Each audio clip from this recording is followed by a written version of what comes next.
繼續我哋嘅石蘭之旅，我哋會南下去到靠近海邊嘅亞拿瓦拉國家公園，去睇下嗰度嘅大笨象、豹同埋其他嘅野生動物。You're in camouflage 司機 Melinda 好有心思，為咗配合我哋去國家公園，搞晒氣氛、搞晒迷彩咁嚟接我哋。唔使幾耐，窗外嘅風景就由山地變成平地，彎路變成直路，路牌就由提醒你有行人過馬路變成大象過馬路。當你見到成街都係 Safari 專用嘅 pickup truck 嘅時候，就知道我哋已經到國家公園附近嘅範圍啦。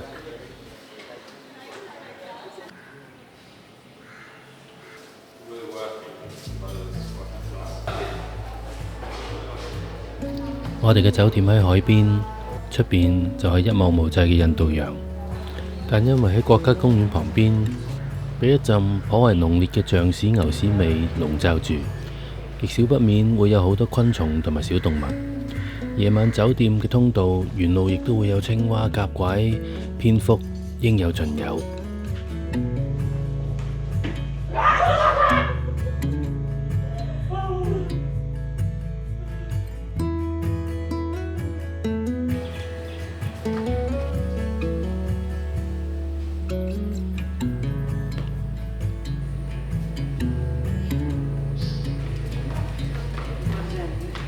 酒店嘅設計亦都好照顧野生動物，有方便佢哋穿越建築物嘅通道。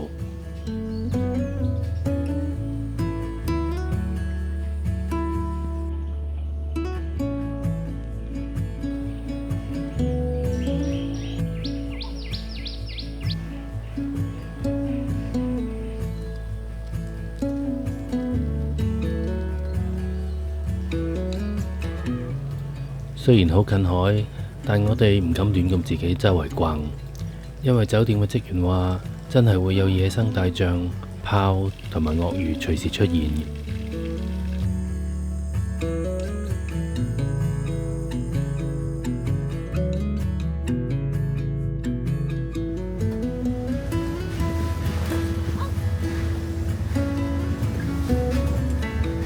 第二日一早天未光，我哋就出發去國家公園裏面 Safari 啦。國家公園6點先開門，但未到6點已經有好多好有心嘅訪客車隊喺度等。前面呢個唔單止係我哋今日嘅司機，亦係我哋今日嘅導遊 Ishara。我哋唔使等幾耐，踏正6點，國家公園就開鋪放我哋入去啦。天亦都喺呢個時候開始光起嚟。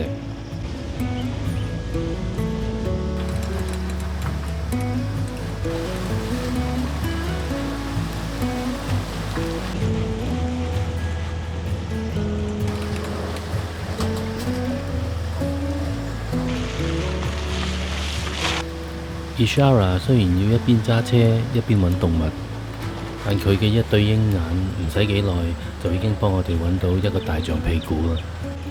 我哋今日嘅終極目標係豹同埋象群，一個象屁股梗係唔達標啦。入口附近係沼澤地，好難會見到我哋今日嘅目標，但唔使幾耐 Ishara 就幫我哋揾到呢個弱肉強食嘅畫面。個畫面對我哋嚟講係有啲血腥，但附近嘅街坊就表示呢啲都係野外嘅日常。你睇下呢隻麥雞，淡淡定有錢剩。喺兇案現場隔離，佢哋如常打交，如常覓食。打交。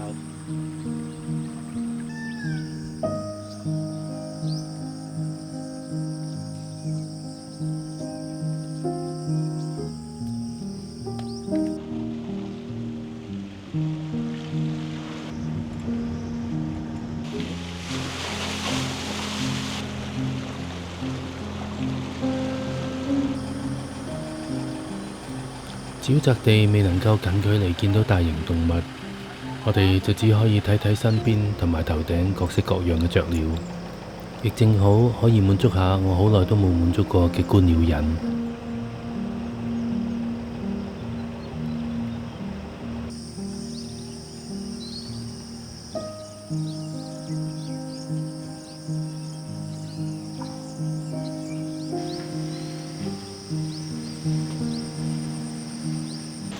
啲雨落下停下，唔使幾耐，個天又開始落狗屎啦。我哋就順便開餐，享受 Ishara 為我哋準備充滿本土風味嘅早餐。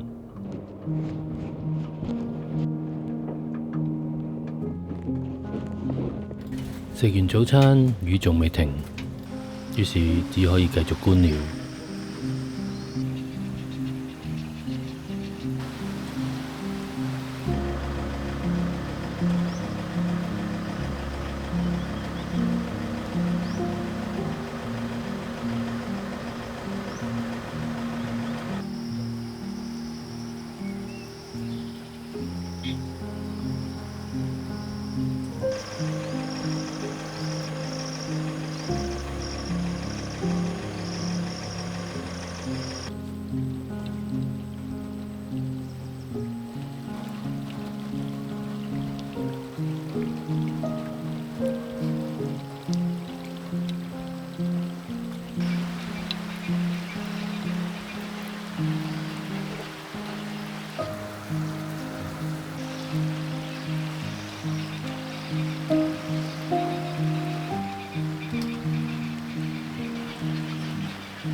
雖然頭頂有好多猛禽，有鳳頭鷹，有普通狂，但麥雞仍然係淡淡定，有錢剩。當所有嘅雀都揼到濕晒，有啲狼狽，就唯獨係孔雀繼續優雅。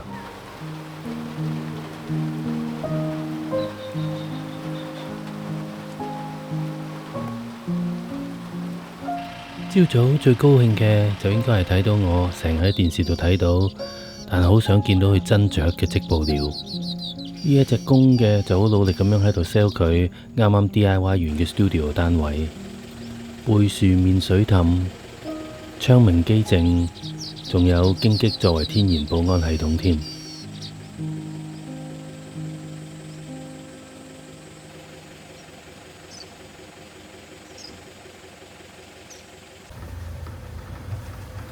話咁快就到咗午飯時間，所有人都去到公園裏面一個沙灘建築嗰度食晏。經過朝早同雨水同埋泥濘不停咁搏鬥後，架車都變成泥鴨。可能 Ishara 手車唔夠兇狠，我哋嘅 Toyota Hilux 好似係在場咁多嘅車裏面最乾淨。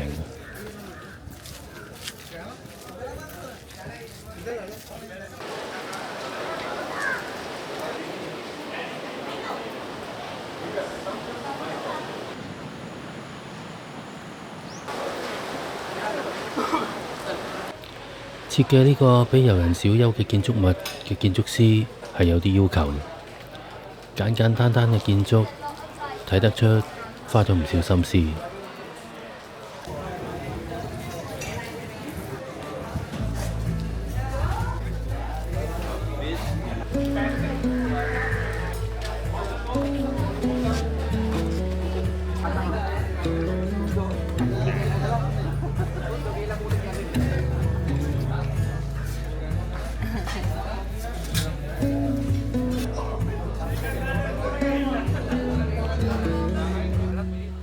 我哋食緊 Ishara 為我哋準備好嘅地道 lunch 嘅同時，就有唔同嘅動物朋友嚟為我哋助興，包括阿懵同埋我嘅老朋友阿豬。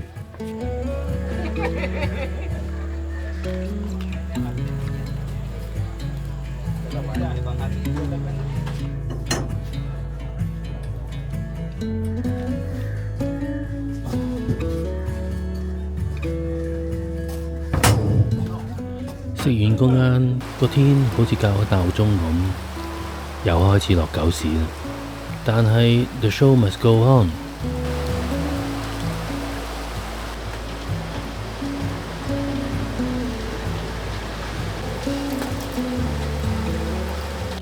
可能朝早大家都冇乜斬獲，個個導遊都好似真係去咗打獵咁，要俾人搶先一步。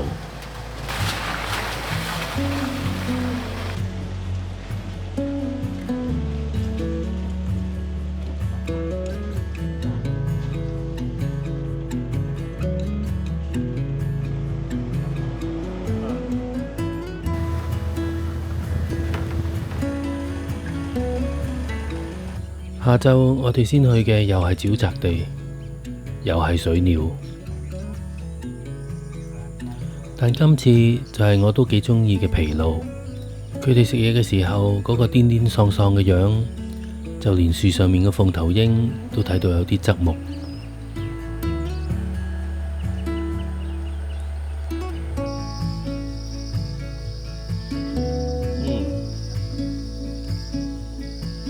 This is a female, right?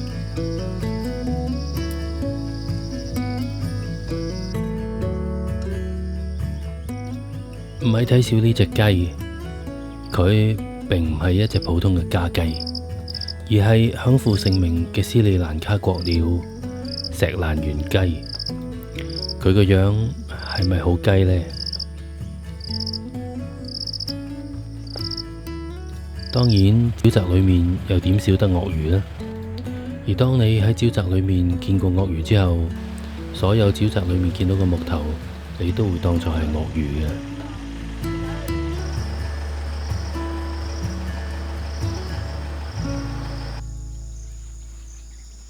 我哋之後終於離開咗沼澤，但咁嘅天氣之下，我哋對於我哋揾到今日嘅目標已經開始有啲氣餒啦。而就喺呢個時候，樹叢裏面傳嚟一陣騷動，一隻垂垂老矣獨行嘅老象就出現喺我哋面前。其實老象離開我哋嘅車好近，如果佢覺得我哋威脅到佢，其實係可以好危險。但唔知點解，我哋一啲都唔覺得危險，反而睇住老象步履蹣跚，慢慢咁樣覓食咀嚼，成件事感覺好美妙，好幸福。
見過老象，我哋又滿有希望咁樣繼續尋找我哋今日嘅目標。雖然話同行如敵國，但好多嘅導遊既係競爭對手，但亦不時互相幫忙。落完雨，遍地泥濘，好多車唔好彩就會泥足深陷，進退維谷。但只要附近有行家在，一方有難就會一呼百應，拔刀相助。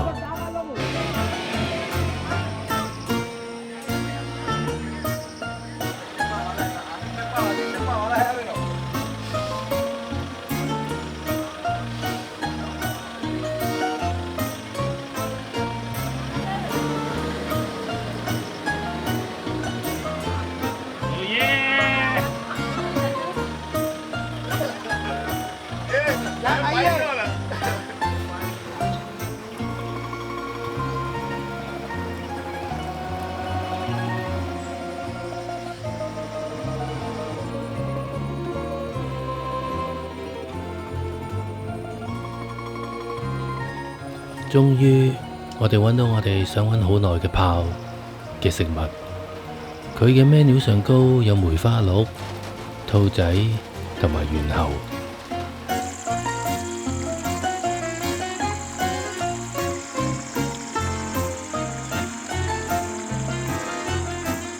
當你見到猿猴面上面不安嘅表情，就知道炮應該就喺附近。導遊行家之間其實亦都不時會互通情報，雖然大家都配備咗最可靠嘅諾基亞，但公園裏面唔係度度有信號嘅，始終都係口耳相傳情報比較穩妥。同行家傾咗幾句之後， Ishara 同埋大家都突然間變得好緊張，佢手車亦都突然變辣，有咁快開咁快。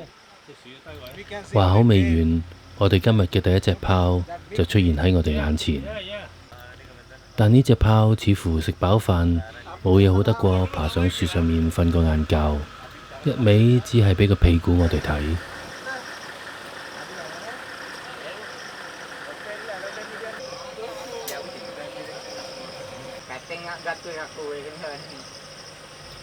睇屁股睇到夠 ，Ishara 又收到朋友嘅信息，疾走一段之後，又真係俾佢揾到我哋今日第二隻炮，而呢一隻就比頭先嗰隻活潑得多啦，完完全全就係一隻放大咗，身上面畫咗斑點嘅大貓。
終於我哋剔咗我哋 bucket list 上高2個剔，但始終睇唔到我哋最想要嘅象群。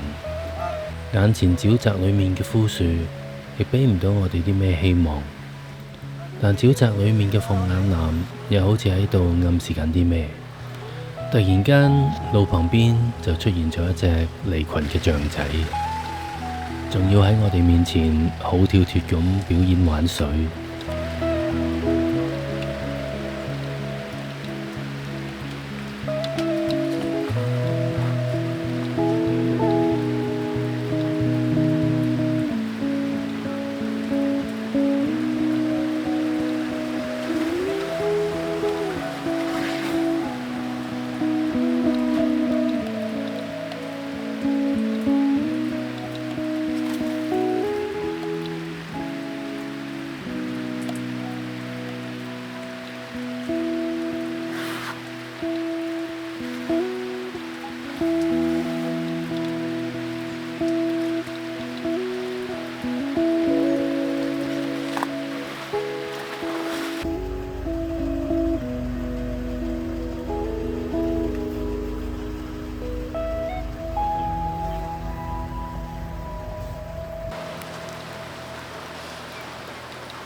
臨離開之前，我哋又嚟到朝早見到嘅兇案現場，望住水牛嘅死，同埋佢已經俾鱷魚掏空咗嘅屍體，看似殘忍。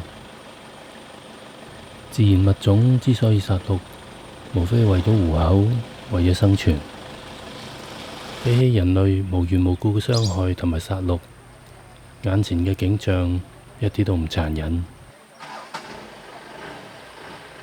呢一隻水牛救活咗3條鱷魚，亦養活咗旁邊因為有烏蠅而引來嘅蜂虎，甚至之後嘅其他食腐動物。我睇到嘅係生命往復循環，生生不息。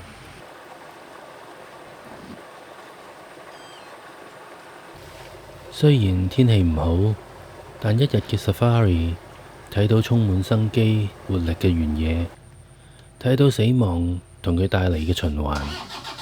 雖然睇唔到象群，但一頭老象一頭小象，一老一嫩，都算係一個完整嘅收穫同埋經驗。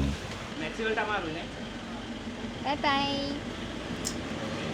Yeah, it's good. Thank you so much for the leopard and the elephants. Thank you. 我哋又再坐上 Melinda 嘅車啦，向住斯里蘭卡南面嘅海岸線進發。今日係我哋旅程嘅第8日。雖然我哋嘅斯里蘭卡之旅仲有好幾日，但今日就係 Melinda 最後一日為我哋揸車。佢係一個好有情趣嘅人。車上面有本好精美嘅紀念冊，俾客人留低文字點滴。我哋亦唔例外。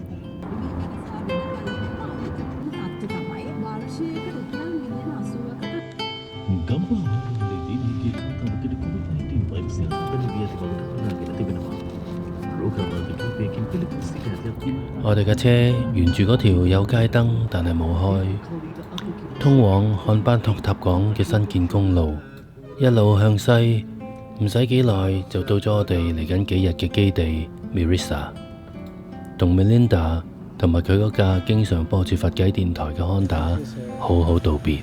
Thank you so much. Thank you.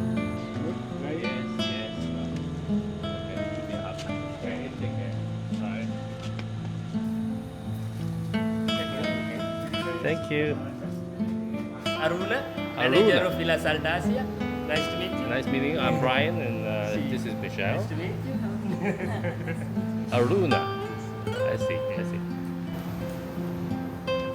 tower for the swimming pool and beach. And bathroom here. Hmm.